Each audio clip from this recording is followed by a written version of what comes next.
In Texas, they're going hog wild over wild hogs. The feral animals are causing hundreds of millions of dollars of damage to crops across the state. There is a story moving across rural Texas right now that nobody in the wildlife agencies wants to say out loud.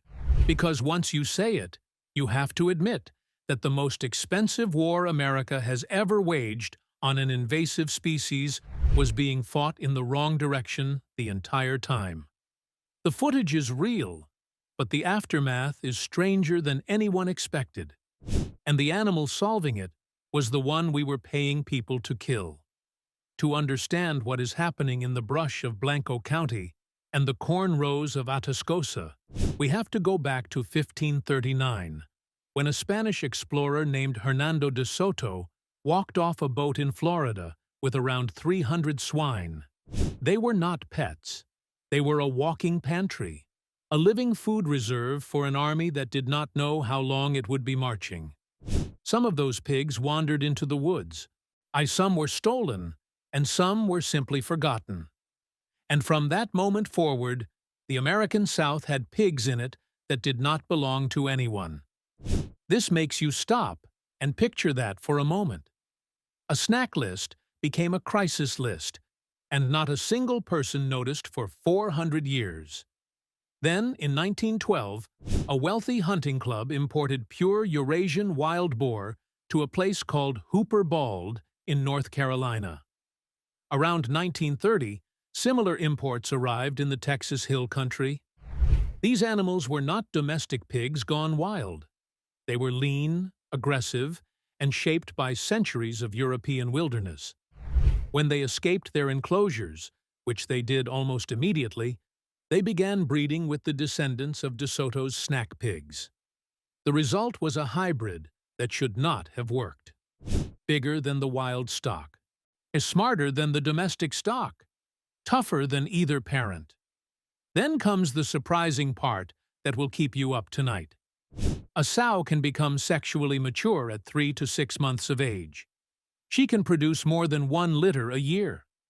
The pigs travel in groups called sounders, sometimes 2 adults and a handful of young, sometimes 30 animals moving as a single unit through a soybean field at 2 in the morning.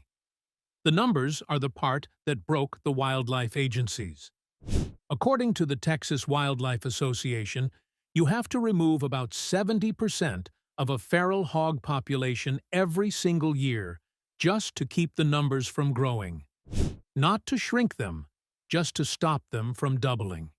And nobody in this country has ever managed that for more than a season at a time. Think about that for a moment. A Spanish food run from 1539 became the most damaging invasive vertebrate species in modern American history. The hogs did not become a problem. The problem became hogs. The truly destructive chapter of this story did not begin until the early 2000s, when something quiet started happening in the soil under those Texas pastures, and farmers began waking up to a kind of damage they had never seen before. The United States Department of Agriculture estimates the country now has at least 6 million feral hogs, and some scientists put the real number closer to 9 million.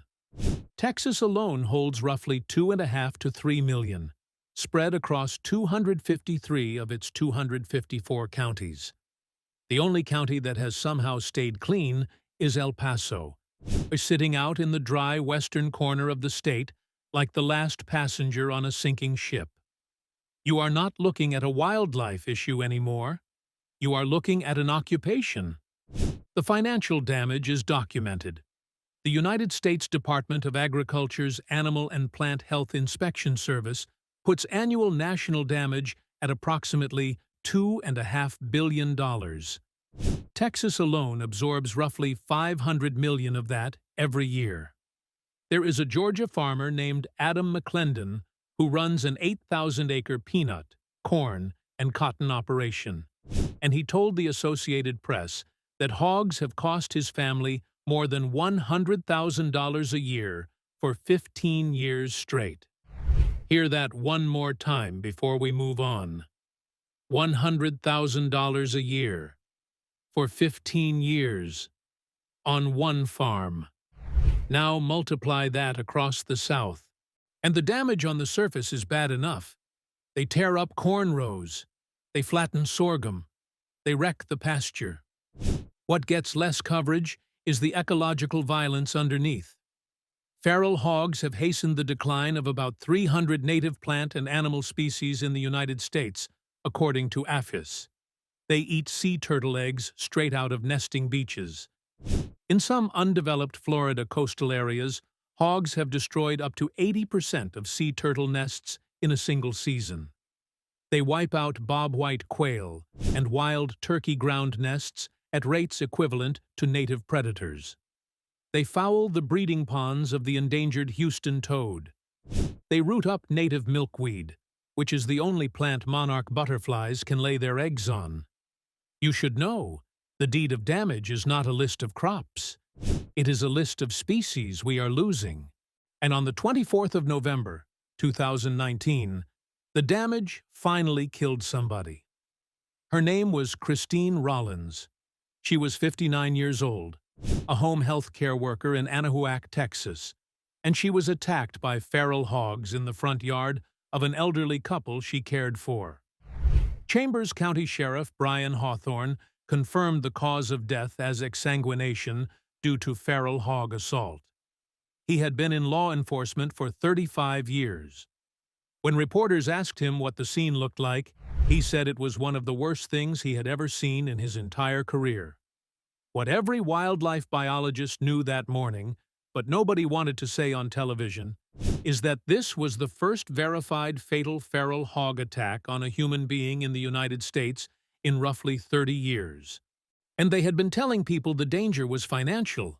The danger was always physical. The bodies just had not started showing up yet.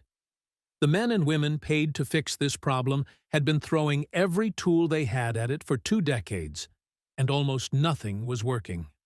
That is the chapter you have not heard. Recall every method you have ever seen on a hunting show. Cage traps with corn inside, hounds, spotlights from pickup trucks, bounties paid out by county courthouses. The state of Texas legalized hunting feral hogs from helicopters in 2011, and then went one step further in 2017 by passing a law that allowed people to hunt them from hot air balloons. Yes, you hear that correctly. House Bill 3535, signed into law in September 2017. When a state lets you shoot pigs from a hot air balloon, you can safely assume the state has officially run out of ideas. Helicopter hunting became a small industry.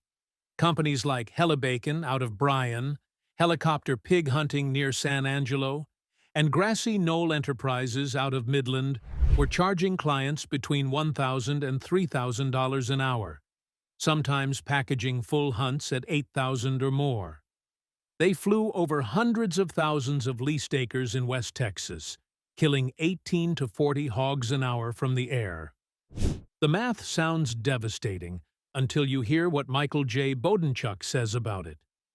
Bodenchuk is the State Director of Texas Wildlife Services, the federal agency embedded in the United States Department of Agriculture, and he has been managing this crisis from a small office in San Antonio for years. And he has gone on the record saying that even with the helicopter industry running at full speed, commercial aerial hunting kills only about 2% of the Texas feral hog population in any given year. After all that money, all that thunder, all that leased acreage, the population barely flinches. You are not looking at a control program. You are looking at a tip jar. Bounties did not work either. Counties like Lee, Fayette, and Bosque have offered $5 to $10 per hog tail for years. The numbers come in. The hogs keep coming. The reason is biology. A surviving sow produces another litter within months, and a single missed sounder repopulates the area faster than the bounty hunters can keep up. Listen to what Bodenchuk told CBS News in a written email. He said that even with every tool currently available to him, eradicating feral hogs in Texas is not something that will happen in his lifetime. The man whose entire job is killing pigs has publicly admitted he will die before the job is done. You are not hearing pessimism from him. You are hearing a confession from the front line. Around 2014, something started showing up on trail cameras across the Texas Hill Country and parts of Georgia that nobody could explain at first. The bait stations were untouched. The corn was still there. The piglets, in nest after nest, were gone. And the only tracks at the scene belonged to an animal we had been writing checks to kill. The animal in question is the coyote, 30 pounds, give or take. The kind of animal a Texas rancher will shoot from a truck on principle, without thinking twice about it. For decades, the assumption was simple. A coyote is a chicken thief. A coyote is a sheep killer. A coyote is something you reduce on your land so that bigger problems do not get bigger. Nobody was watching what coyotes were eating in the brush at 3 in the morning because nobody thought it mattered. You should not skip over that sentence. It mattered. Dr. Jack Mayer is the closest thing this country has to a senior elder on wild pigs. He spent 40 years at the Savannah River National Laboratory studying them, and in 2009, he co-authored the most comprehensive review ever published on what kills feral hogs in the United States. The paper is titled Natural Predators of Wild Pigs in the United States. It is the kind of document most people will never read, but every wildlife biologist in the South has it on a shelf somewhere. Mayer's central finding is more honest than most documentaries on this topic. He wrote that most coyote predation on feral hogs is directed at younger or smaller animals, and that the overall predatory impact of coyotes on the species is, in his exact words, unknown. He pointed out that when researchers find feral hog remains inside coyote stomachs and scats, it is genuinely difficult to tell whether the coyote killed the pig or simply scavenged a carcass left by a hunter. Pay attention to this part, because the viral videos always skip it. Some of those famous statistics, the ones that say coyote scat contains piglet, remains in 12, 20, or even 30% of samples, are partially driven by scavenging during hunting season, not active predation. The real story gets stranger from there. The Mayer's review confirms that when coyotes do hunt piglets directly, they do it with a precision that surprised even the researchers. They target nests when sows are away foraging. They go for animals under the size where a hog can fight back. In regions where coyote populations are healthy and stable, piglet survival rates measurably drop. The Texas Parks and Wildlife Department has acknowledged on its own website that coyotes, bobcats, and even golden eagles can opportunistically prey on immature wild pigs. They added that in places where alligators, mountain lions, and black bears still exist alongside hogs, the predation pressure becomes more frequent. They were careful to note that even in those landscapes, predation plays a minor role compared to human control. That part is true. But minor in the world of 3 million hogs is still tens of thousands of piglets a year that never grow up to root corn or chase a woman across a yard at dawn. That quiet, unfunded, unrecognized contribution from coyotes turns out to be the difference between a population that doubles and a population that holds steady in some parts of the state. What you should know next is the most uncomfortable part of this entire story. Because while coyotes were quietly trimming the next generation of hogs in the brush, somebody in Texas was paying their neighbors to shoot every coyote they saw. There is a theory in ecology called mesopredator release. It sounds technical, but it describes something almost everyone has lived through without naming it. When you remove a top-tier predator from a system, the medium-sized predators below it explode in numbers, and the prey those medium-sized predators were eating finally gets a break. Wolves vanish from a region. Coyotes flood in. Pronghorn fawns die. That cascade is documented.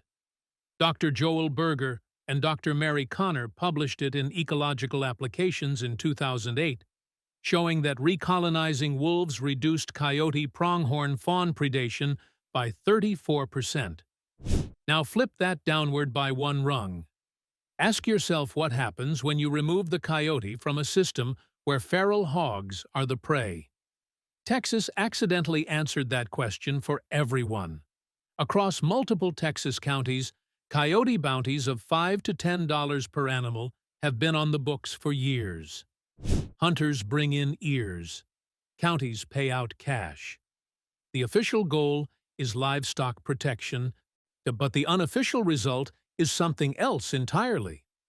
Dr. Scott Henke at the Caesar Kleberg Wildlife Research Institute conducted a foundational study on this exact dynamic and found that aggressive coyote removal does suppress local densities, but the population almost always rebounds within 3 months as new coyotes immigrate from surrounding areas.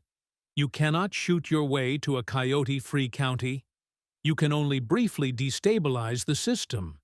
You are now living in the middle of a generational shift in how Texas thinks about this problem, and the smartest people in the field are quietly pivoting toward something that does not look like war at all. The new playbook does not run on bullets. It runs on patience, technology, and a slow acceptance of the fact that the old methods were never going to win. Smart traps are the headline. Companies like Jaeger Pro, founded in Georgia, have built remote-controlled trap systems with cellular cameras that allow a rancher to sit on his couch, watch a live feed of a feeding pen, and trigger a gate closure from a phone the moment the entire sounder is inside. The company claims a 97% capture rate based on its internal data. A competing system called Boarbuster, developed at the Noble Research Institute in Oklahoma, uses a suspended circular trap that drops from above. A 4-year peer-reviewed study found Boarbuster captured 88% of targeted sounders, compared to 49% for traditional cage traps. The shift is psychological as much as it is mechanical. Hogs are smart enough that if you catch only half of a group, the survivors educate the rest. And the new philosophy is whole sounder removal. Bait the trap for 2 weeks with the gate wide open. Let them relax. Let them bring their families. When the entire group is inside, drop the gate one time. No survivors. No witnesses. No education for the next generation. You are not watching a hunt anymore. You are watching intelligence work. There is a quieter tool that almost nobody outside the field talks about. It is called the Judas pig technique. Researchers capture a single feral hog, fit it with a radio collar, and release it back into the wild. Pigs are social. The released animal seeks out other sounders. The collar tells the researcher exactly where those groups are. One Judas pig betrays an entire population. The technique was originally developed in Australia for invasive species removal, and it is now being tested by Faith Cruz and her team at the University of Georgia in the Albany Area Pilot Project, using 17 collared animals to map sounder networks across South Georgia. 11 states have already eradicated feral swine entirely. Colorado, Idaho, Iowa, Maryland, Michigan, Minnesota, New Jersey, New York, Vermont, Washington, and Wisconsin. They did it the same way. Small populations, coordinated landscape scale management, trap, aerial, and ground hunting working in tandem. Critically, none of those states made the mistake of suppressing the Native Predator Guild while they were doing it. The most important shift is not technological. It is that the people running the Texas response have started saying out loud what the science already knew. The coyote is not the enemy. The coyote was never the enemy. And that quiet reversal, more than any trap or any toxicant, may turn out to be the moment the war actually started bending in the right direction. The lesson underneath that distinction is the one you cannot afford to forget. For decades, the people fighting feral hogs treated every other predator on the landscape as a competitor or a nuisance. They paid bounties, they trapped, they shot. The entire time, the animals being thinned were the only ones whose work was free, whose schedule was nightly, and whose effort cost the taxpayer nothing. You were paying to remove the only contractor that had been working for you the whole time. The piece of this story that should stay with you is not that nature solved a problem we could not. Nature did not. Nature is doing what nature always does, that which is rebalancing toward the path of least resistance. The piece that should stay with you is that the most expensive war America has ever fought against an invasive species was fought partly against the wrong target, and the people who knew better could not get the policy to listen until the bodies of women, crops, and forests were stacked high enough to make the silence impossible. There is a coyote out there somewhere in Blanco County tonight. It does not know it is part of any of this. It is just hungry. It is just doing what coyotes have always done. For the first time in your adult life, the wildlife agencies, the ranchers, and the researchers are quietly agreeing on something they used to argue about. Leave that animal alone. Whatever it is doing in the dark, it is helping more than anyone realized, and harming less than anyone ever feared. That is the aftermath nobody expected. Not a revolution. Not a miracle. Just the long, quiet, uncomfortable correction of a story we have been telling wrong for a very long time. If this changed the way you think about the predators we used to demonize, drop your thoughts in the comments below. Tell me which part surprised you the most.